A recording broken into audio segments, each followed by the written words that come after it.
بسم اللہ الرحمن الرحیم۔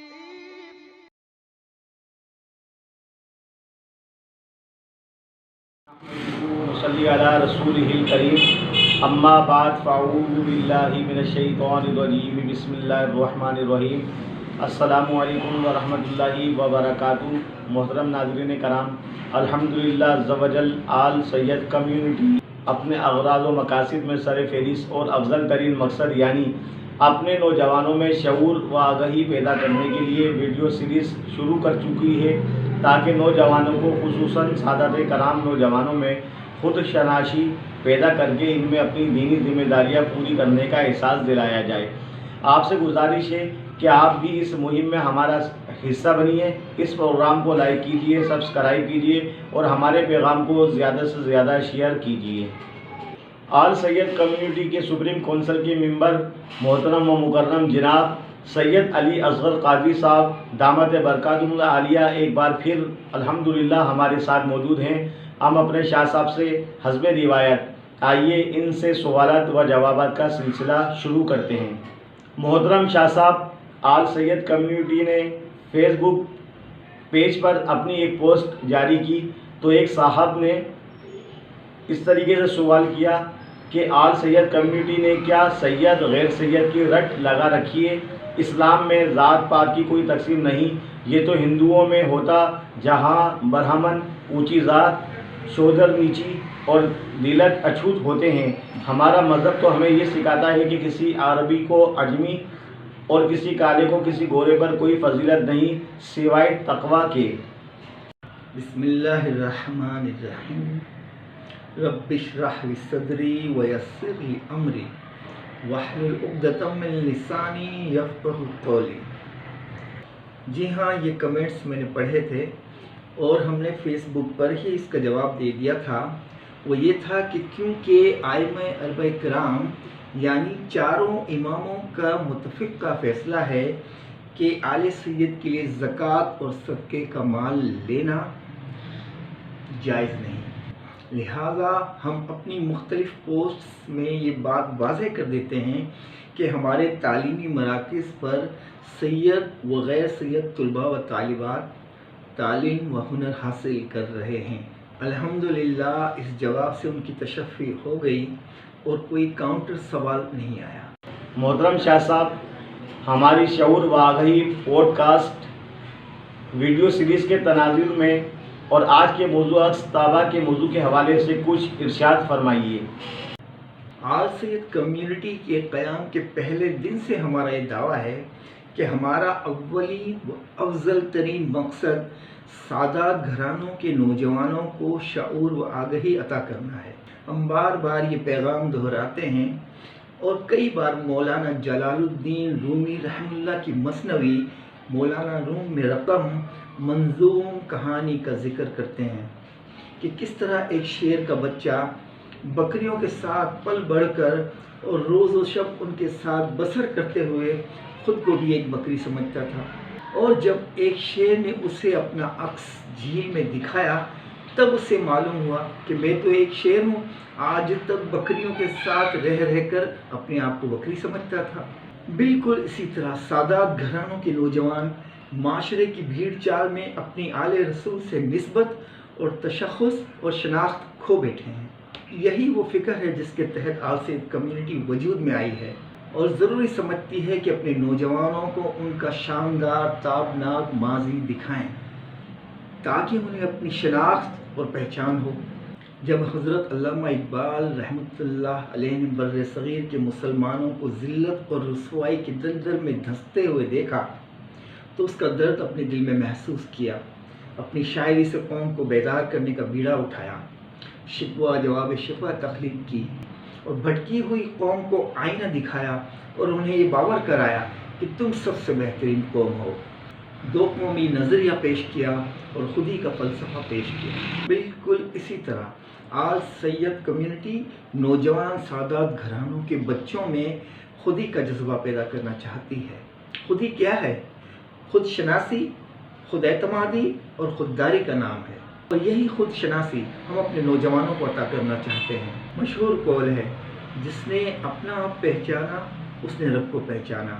ایک شخص جب اپنی ذات پر غور کرتا ہے تو اسے پتہ چلتا ہے کہ یہ ارض و سما کیوں پیدا کیے گئے ہیں، اس کا خالق کون ہے اور اس کی اپنی تخلیق کا مقصد کیا ہے۔ لوگ پوچھتے ہیں کہ کیا آل سید کمیونٹی کے یہ ناتجربہ کار بانی اراکین آل سید میں شعور و آگہی پیدا کرنے کے اس عظیم آفاقی مقصد کو پانے کی صلاحیت رکھتے ہیں، اور کیا اس مقصد میں کامیاب ہو جائیں گے؟ جواب ہے علامہ اقبال، جنہوں نے مسلمانوں کے لیے ایک الگ ملک کا خواب دیکھا، کوئی دینی عالم نہیں تھے۔ یہ ان کا پرخلوص جذبہ تھا جس کی بدولت اللہ تعالیٰ نے انہیں کامیابی سے ہمکنار کیا اور دنیا کے نقشے پر ایک واحد اسلامی ملک پاکستان مارز وجود میں آیا۔ آج سے کمیونٹی کے یہ معمولی مگر بلند ہمت نوجوان بھی اپنی کمیونٹی کے بدحالی اور بے راہ روی کا دکھ محسوس کرتے ہوئے، رب کی رحمت پر نظر رکھتے ہوئے اپنے پرخلوص جذبوں کے ساتھ راہ عمل پر نکل پڑے ہیں۔ اب ان کی کامیابی کا سارا دار و مدار ان کی نیت اور خلوص پر ہے، جسے اللہ تعالیٰ کبھی رائگان جانے نہیں دیتا۔ آج سے کمیونٹی کا یہ عزم ہے کہ یہ ہر وہ طریقہ اپنائے گی جس سے کمیونٹی کے نوجوانوں میں خود شناسی کی سوچ و فکر پیدا ہو جائے۔ آج اکثر تاباں کے موضوع کے تحت سید نوجوانوں میں ان کی پہچان اور شناخت پیدا کرانے کے لیے اہل بیت کرام رضوان اللہ اجمعین کے فضائل بیان کیے جائیں گے، تاکہ ہمارے نوجوانوں کو ان کے شاندار تابناک ماضی سے آگہی حاصل ہو۔ ہماری کوشش ہے کہ صرف حسن احادیث بیان کی جائیں۔ ایک حدیث شریف بیان کرتا ہوں تاکہ ہمارے نوجوانوں کو پتہ چلے کہ آج کی بیان کی ہوئی احادیث سے انہیں کس طرح شناخت حاصل ہوگی۔ حدیث شریف کا مفہوم ہے، نبی کریم صلی اللہ علیہ وآلہ وسلم نے فرمایا، دنیا کی ساری نسبتیں اسی دنیا میں ختم ہو جائیں گی، لیکن میری آل کی نسبت قیامت کے دن بھی قائم رہے گی، اور یہی وہ نسبت ہے جو آج بھی قائم ہے اور جس کے تحت آل سید کا کوئی فرد زکوٰۃ یا صدقے کا مال نہیں لے سکتا۔ حضرت زید بن ثابت رضی اللہ تعالیٰ عنہ بیان کرتے ہیں کہ نبی کریم صلی اللہ علیہ وآلہ وسلم نے فرمایا، بے شک میں تم میں دو نائب چھوڑ کر جا رہا ہوں، ایک اللہ تعالیٰ کی کتاب جو آسمان و زمین کے درمیان پھیلی ہوئی رسی کی طرح ہے، اور دوسری میری عطرت یعنی میرے اہل بیت، اور یہ کہ یہ دونوں اس وقت تک ہرگز جدا نہ ہوں گے جب تک کہ میرے پاس حوض کوثر پر نہ پہنچ جائیں۔ حضرت عبد الرحمن بن عوف رضی اللہ تعالیٰ عنہ بیان کرتے ہیں کہ حضور نبی کریم صلی اللہ علیہ وسلم نے فتح مکہ کے بعد طائف کا رخ کیا اور اس کا 8 یا 7 دن محاصرہ کیا، پھر صبح یا شام کے وقت اس میں داخل ہو گئے، پھر پڑاؤ کیا، پھر ہجرت فرمائی اور فرمایا، اے لوگو، بے شک میں تمہارے لیے تم سے پہلے حوض پر موجود ہوں گا، اور بے شک میں تمہیں اپنی عطرت کے ساتھ نیکی کی وصیت کرتا ہوں، اور بے شک تمہارا ٹھکانہ حوض ہوگا۔ حضرت ابو ہریرہ رضی اللہ تعالیٰ عنہ بیان کرتے ہیں کہ رسول کریم صلی اللہ علیہ وآلہ وسلم نے فرمایا، تم میں سے بہترین وہ ہے جو میرے بعد میری اہل بیت کے لیے بہترین ہے۔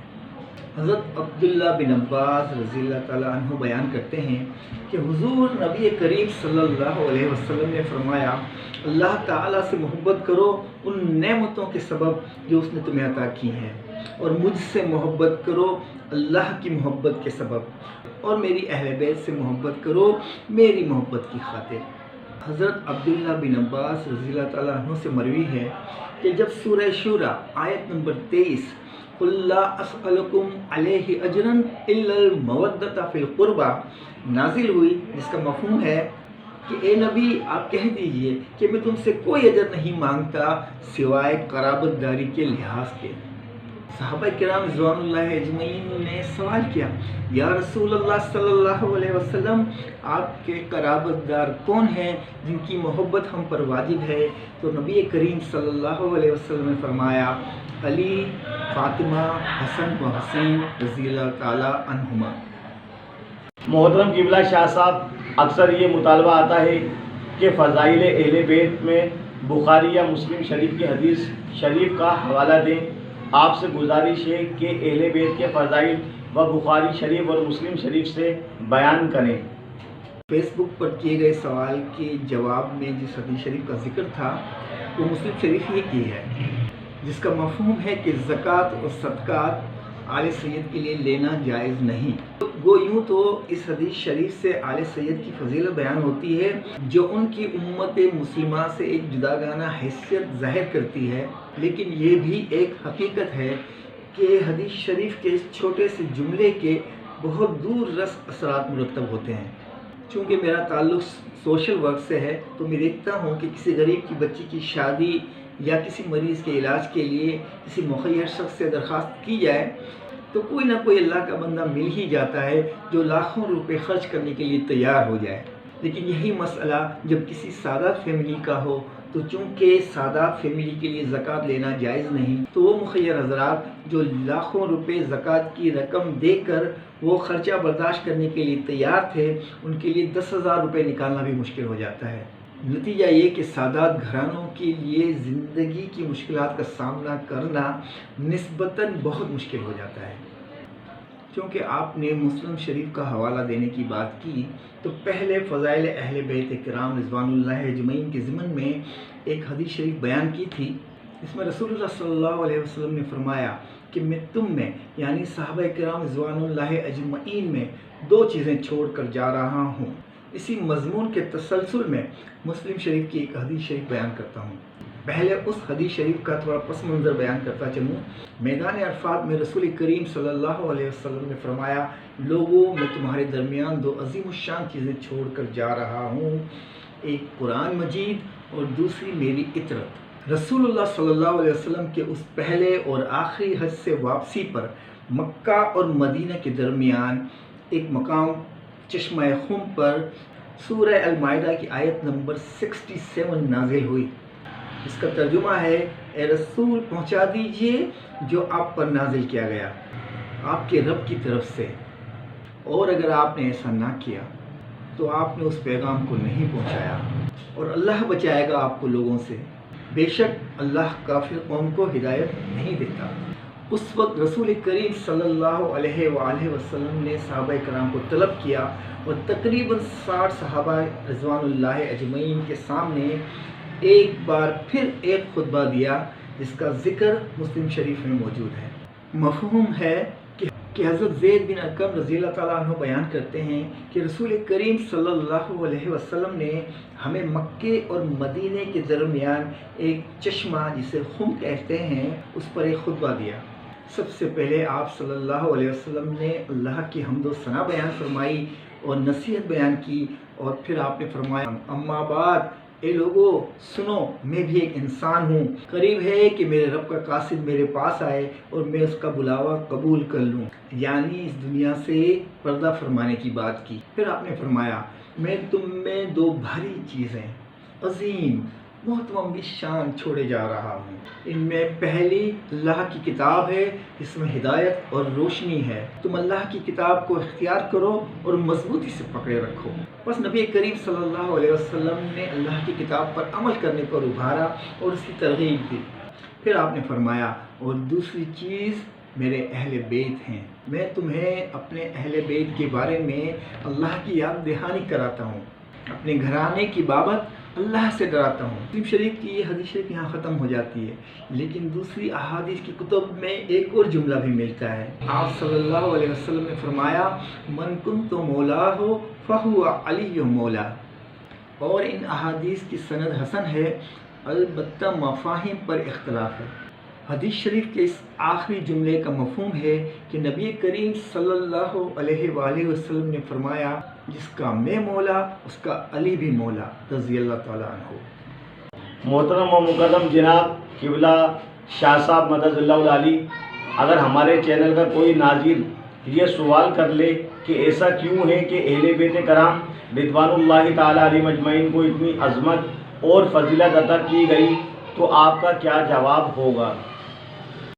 میرا پہلا جواب ہے نسبت آل رسول صلی اللہ علیہ وآلہ وسلم، اور دوسرا جواب ہوگا جو اللہ کی مرضی۔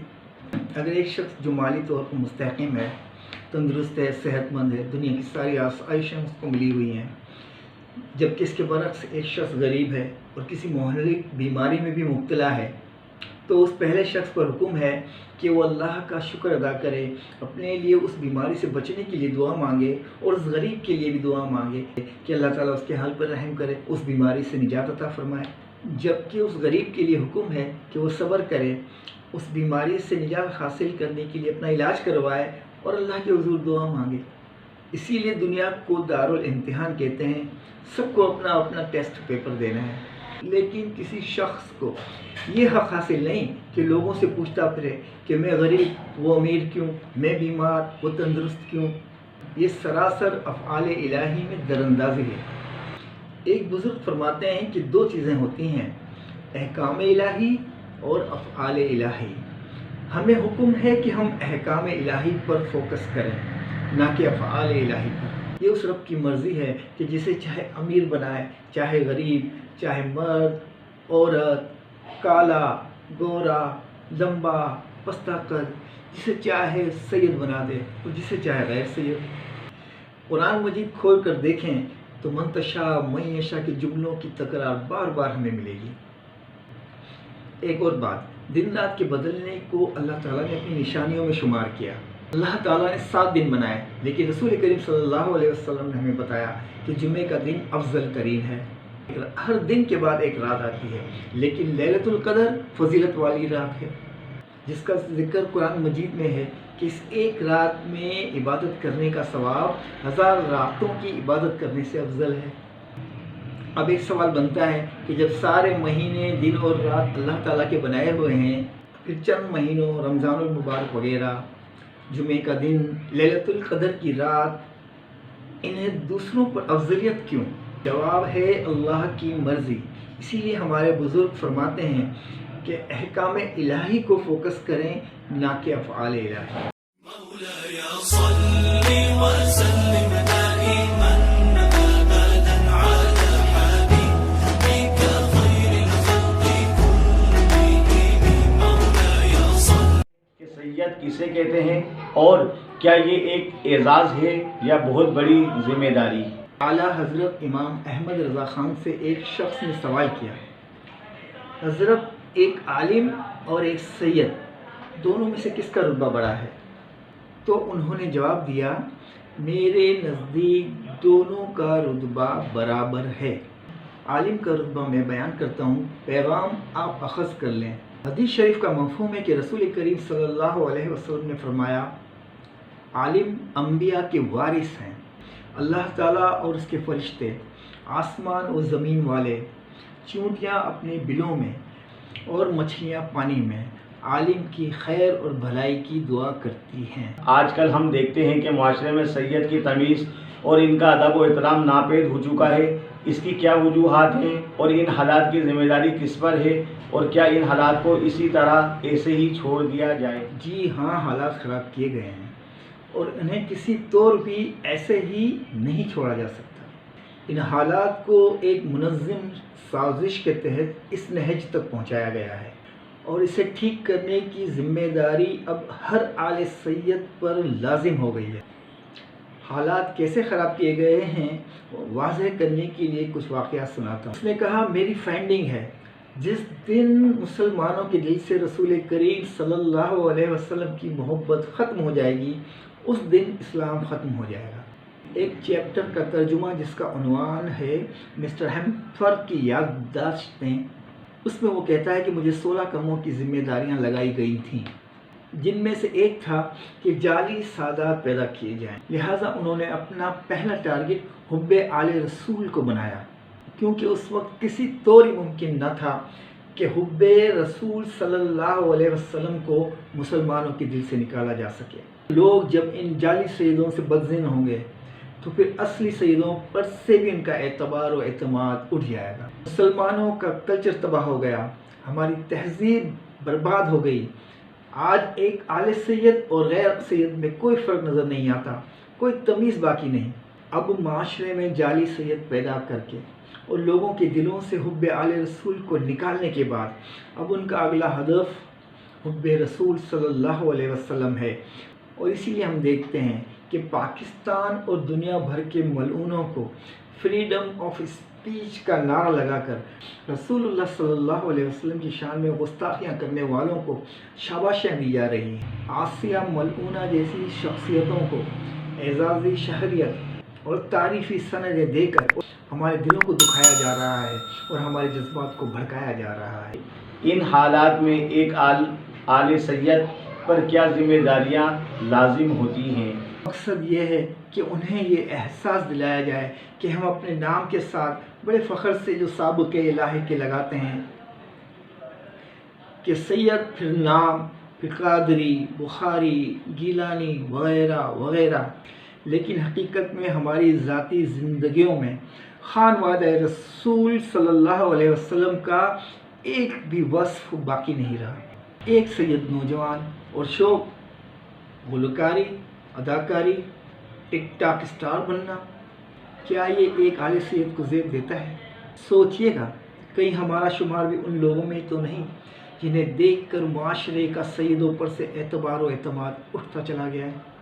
یہ ایک حقیقت ہے کہ اگر مقام بلند ہو تو ذمہ داریوں کے تقاضوں کا معیار بھی بلند ہو جاتا ہے۔ وہ بزرگ مزید فرماتے ہیں، کوئی شخص ولی، پیر اور مخدوم بھی بنا پھرے اور جھوٹ، فریب، ریاکاری، بدعہدی اور بد اخلاقی کا بھی مرتکب ہو، یہ برائیاں ایک جعلی سید میں تو ہو سکتی ہیں، ایک حقیقی سید میں کبھی نہیں، کیونکہ اس کا تو ایک ایک عمل سنت رسول صلی اللہ علیہ وآلہ وسلم کے مطابق ہوتا ہے، اور ایسے ہی شخص کو پیر طریقت کہتے ہیں۔